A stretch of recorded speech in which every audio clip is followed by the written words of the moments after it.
Welcome to the Soul Revival Podcast, where we have deep and meaningful conversations exploring modalities, tools, and healing, guiding you back to your most expansive soul self. Hello, and welcome back to another episode of the Soul Revival Podcast. Today, Lindsay and I are diving deep into vision boards, how they work, how they can emotionally train our brains into bringing the visions about, and all of the cool, fun ways that they've worked in our lives personally. So, Lindsay, I'm going to have you kick off this episode talking about vision boards and how they bring manifestations to life. I I think this topic is so important because as you were talking, I was just thinking, even if, and I think almost most importantly, if you do, just create a vision board and just let it sit and just have it somewhere in your proximity that you don't even realize you're looking at it, but you are looking at it. It just anchors in what you want to call into your subconscious mind. And I feel like it's like an energetic knock on the door of the universe of what you want to bring in. And so just it's like it's a visual calling in and a visual setting the intention of the things that you want to call in. And it can be anything. So, and you don't have to update them every year. Certainly, I would invite you if you want to create them every year. But I think it's actually super powerful to have them and maybe just keep them for a few years and just look at all the magic you call in. So I'll start with like, there's obviously a few ways you can create them.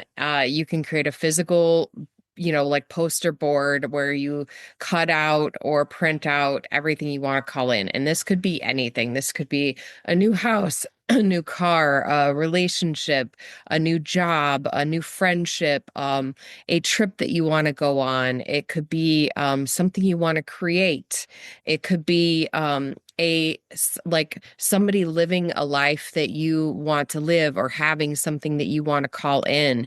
It could be big, it can be small, and I would actually encourage you to make it a mix of those things. It can be a physical thing, it can be a felt sense, it can be a lifestyle that you want to represent, it could be a person that you want to have in a relationship with you, any type of relationship. But you can physically create a vision board, and it can be like a huge poster board where you cut things out, print things out from online and create this like physical representation of a board, or it can be an electronic board, like cue a Pinterest, like that type of vibe, like where it's on your computer and on your home screen and you see it every day. So I feel like depending on how you manifest and respond, whether it's tactile and you have to have that like physical representation of the thing, or if you are more like visual and like having that like almost imaginary version of it on your computer, lean into what you feel called to. I personally, when I started doing this, felt very called to have a physical representation. So that was really important to me. It was like, oh, it would be easy to create one on my computer, but my heart really said, like, you've got to have that physical representation. How about you? We want to express deep gratitude for everybody who sponsors the podcast. It really, really matters. It allows us to invest our time, effort, and energy in bringing you the most relevant spiritual content. So if you're feeling called, please subscribe, click like, leave a review, or sponsor the podcast. We very, very much appreciate you. That's how I am too. I think that just putting the work into it is a big part of it too. It like attaching your emotions to the desires that you're calling in, cutting it out, putting it on the board. It just brings that excitement. It brings the emotions. Almost like unwrapping a gift. It is, and it's like, oh my gosh, I can attain this. Like I'm going to bring this in. I also want to touch base on like the first topic that you started talking about because it's almost like a way to bypass logic. Our subconscious mind doesn't speak in words, and bringing in the symbols or the pictures of what you are desiring, it bypasses that logic and almost can bring in that manifestation quicker if you're someone that is just beginning manifestation or beginning co-creating. But I do think that the physical poster board or whatever it may be that you have, seeing it daily, it attaches that emotion to the desire. Like, okay, I'm here today, but I can be there in the future. It's always nice to have it on your phone too. Um, Maybe creating two similar ones because I used to have it as my iPhone, like I'm just wallpaper, just taking a looking at it. screenshot of it. Yep, just looking at it, it's always fun too. But yeah, our brains actually have like an RAS system. So when you're putting out your desires, when you're putting out your beliefs and what you want to do, repeatedly seeing those desires help your brain rewire itself to achieve Yeah. and start seeing the things that you are calling in. It's called Raz, and I'm so glad you brought this up because I was actually just going to bring up Alina Grayson. So, in season one, we interviewed Alina Grayson, who is like a phenomenal manifester. She's all about the divine feminine. If you haven't listened to that episode, I highly encourage you to do this. Go back and listen to that one. But she talks about, you queued up something that I was going to bring up that she talks about a lot, anyways, and that is like when you set the intention and the desire, like then just let it, not let it go, but just leave it. Like don't feel like you have to keep checking, like checking your bank account or whatever. She likens it to if you're baking a cake, if you keep opening the oven, you're going to disrupt the baking process. And I think that is definitely what you can achieve with a vision board is like you're putting it out there. These are the things you want to call in, but then you're kind of setting it on the shelf. And she talks a lot about the RAS to our reticulated activating system, which is like our brain's recognition of what we're trying to call in and having that visual representation of what we want to call in is just anchoring into like bringing it to us. And it's like you set the intention, you created the board, and then you've like set it aside. Like you're good. You're letting the universe bake the cake for you. I love that. I also think of it as like chasing energy. When you're chasing, when you're running after something and you're being chased, that thing's only going to get further away from you. So if you're constantly like chasing your desires, it's only going to get further and further away because you're not allowing the magic and the miracles in. And that's actually lack and fear-based energy if you're It chasing is. it versus like Mhm. abundance energy that's associated with just like setting the intention and trusting that it's going to happen. And that's on two totally different vibrations, two totally different timelines. Gosh, So yes. attract it. Yeah. Um, Yeah, I think that vision boards are meant to be fun. They're meant to be creative. So ha even having like a girls' night or a family night, doing it with your children, like Or getting else. magazines. Yeah, you can get a ton of magazines from like the libraries or even like um, bookshops. They usually are circling out magazines that you could grab, or there's even on Amazon now, like vision board, huge books that you can like go through and it's a lot easier to cut out. Canva is a really great way to create a vision board if you're trying to do it online. But I just find it so much fun and creative to bring the magic in physical form. I agree. And I printed everything out, but I Oh, that's used good. Pinterest and I bought one of those big like pin boards so that it's reusable.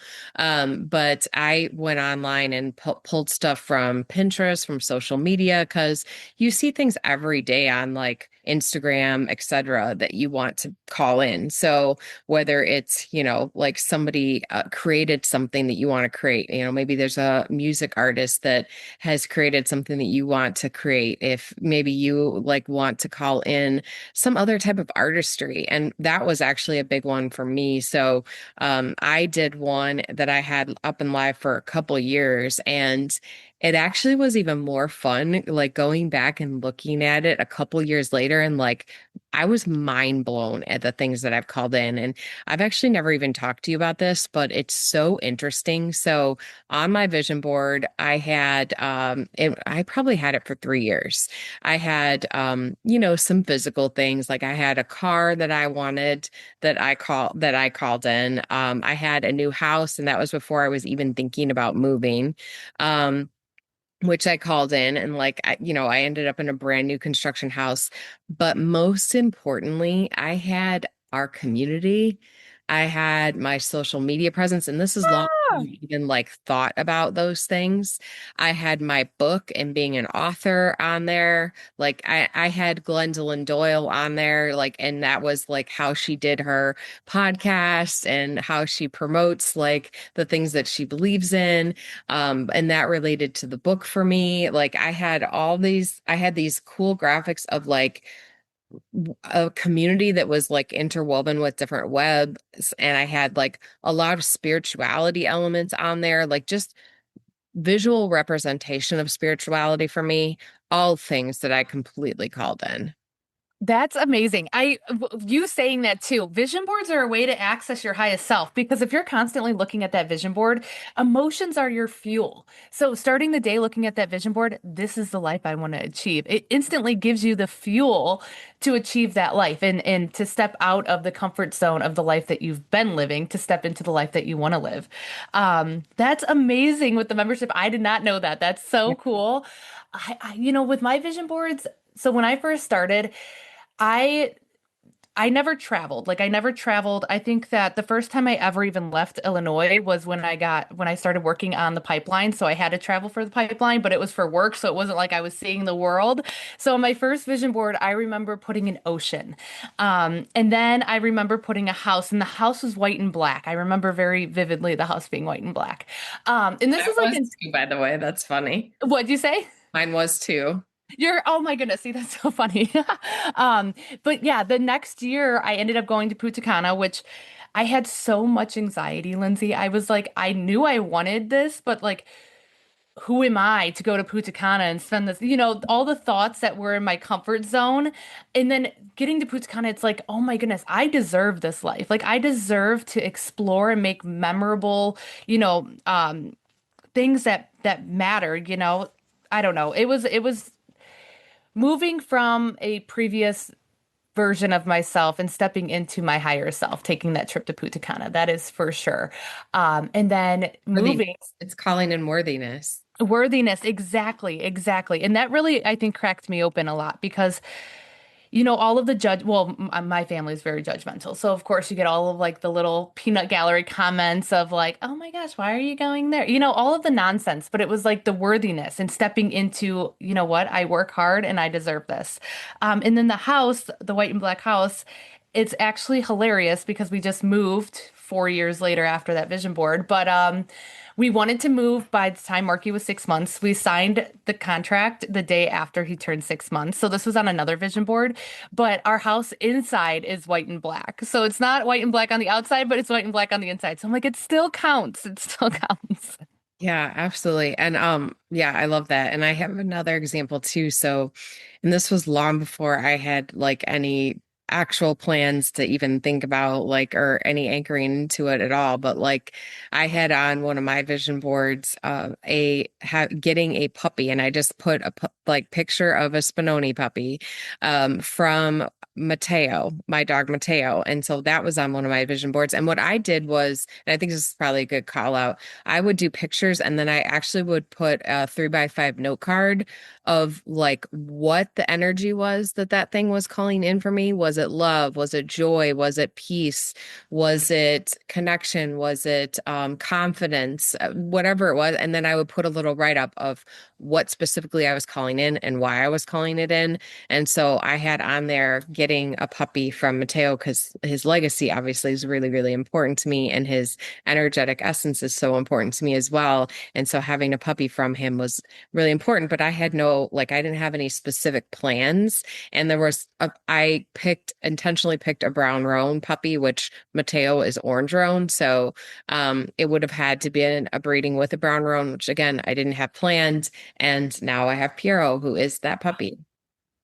See this stuff. I mean, I totally believe and have the trust in it, but hearing the stories back, it's like, oh my gosh, phenomenal. Why is not everyone should be doing this? Why are people even questioning vision boards? I love to my spirit team just brought through to me the worthiness that we were just speaking about Punta Cana and going on vacation. Vision boards help align your heart, so your soul essence, with your mind, because our mind holds on to these identities that don't serve our soul or where we're going. So creating that vision board can help align the heart with the mind and help create the vision in the life that you're meant to live here. That came through Absolutely. as a download. So I'm like, I have to write this down. Yeah, I love that. And also I was just thinking about um I know some people talk about like doing vision boards as like a New Year thing. I think you can do a vision board anytime, but I want to go back to the connection of lack energy versus abundance energy because I think that creating a vision board is expansive, abundant energy.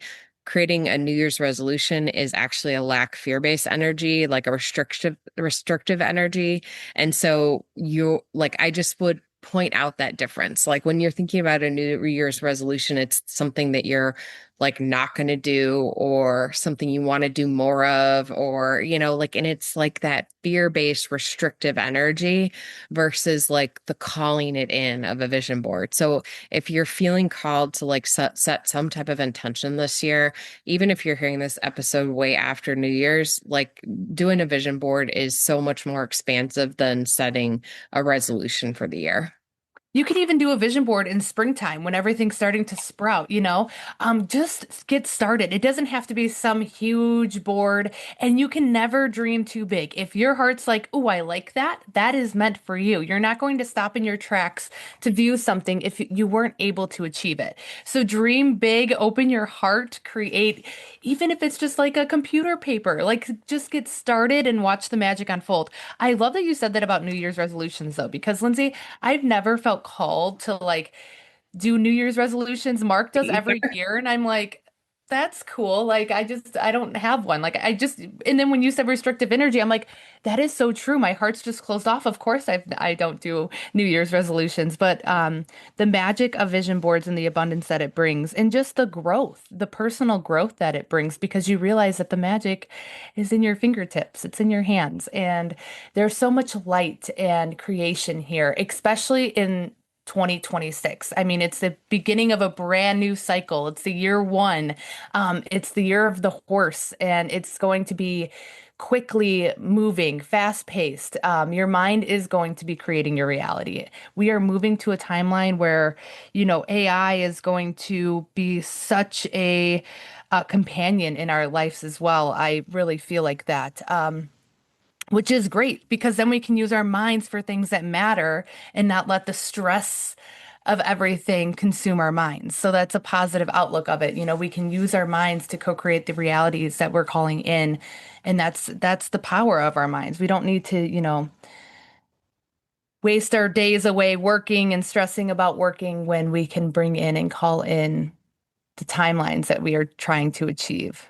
Exactly. We released so many things in this past 9 year cycle, and now the door to abundance is cracked wide open so we can take full advantage of it with our new vision boards.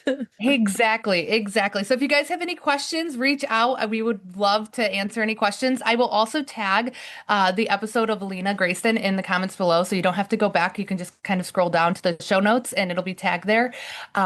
Vision boards are magnificent. I would also say that when you are creating a vision board, maybe turn on some HZ frequencies, like for abundance or heart opening your chakra on YouTube, or maybe I'll attach some links as well for that. I think that it just really sets the vibe and makes it more fun. I agree with you. And I also would agree, just like don't limit yourself to what you want to call in and don't even think about time frames. Just anything that gives you childlike joy, the feeling of childlike joy. It's almost like when you get a sign, just trust in that instant hit that you get and put that on the board. You can always swap things out later, but you'll be amazed at the things that when you come back to it. I mean, I certainly was, like I said, just a few like several years later being able to look back and see.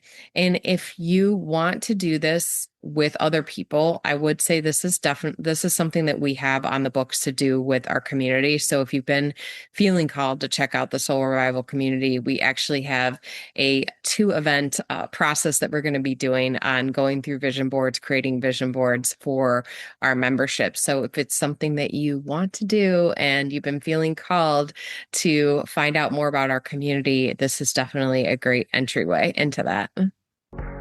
If you loved today's episode, don't forget to leave us a 5-star review. Follow our podcast. We release a new episode each and every week, and join us on Facebook inside the Soul Revival community. Come be a part of the magic. We'll see you there.